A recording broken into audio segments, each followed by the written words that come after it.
औज़ु बिल्लाहि मिनश्शैतानिर्रजीम बिस्मिल्लाहिर्रहमानिर्रहीम अल्लाहुम्मा सल्लि अला मुहम्मद व आले मुहम्मद। एक बीमारी है जिसको लेप्रोसी, जज़ाम या कोढ़ कहते हैं। खुदा न खास्ता अगर ये बीमारी किसी इंसान को हो जाए तो आम लोग, दूसरे लोग उनसे इज्तनाब करते हैं या उनको हकारत की नज़र से देखते हैं।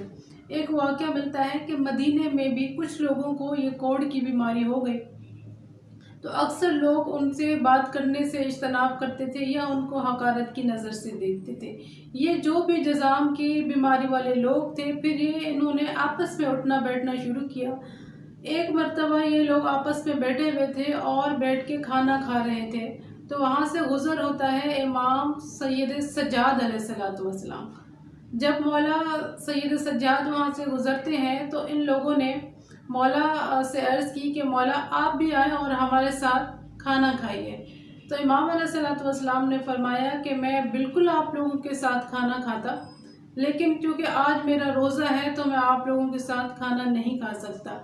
फिर इमाम अलैहिस्सलाम ने इनको फरमाया कि एक दिन आप लोग हमारे घर आओ और उस वक्त पे मैं आप लोगों के साथ खाना खाऊंगा।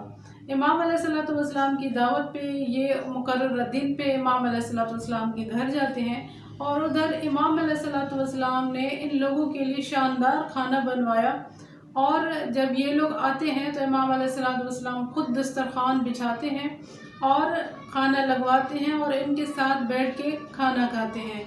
तो इस सीरत से हमें ये पता चलता है कि इमाम ने पैगाम दिया है कि बीमार से नफ़रत न करो, बल्कि जब भी कोई बीमार हो तो उसकी दिलजोई करो। या हमारे दीन में यह है कि अगर कोई बीमार हो जाए तो उसकी अयादत के लिए जाओ। खुदावंद करीम से दुआ है, परवरदिगार आपको वास्ता है बीमार करबला इमाम सैयद सज्जाद का, जो लोग भी बीमार हैं उनको शिफाए कामिला और आजिला अता फरमा।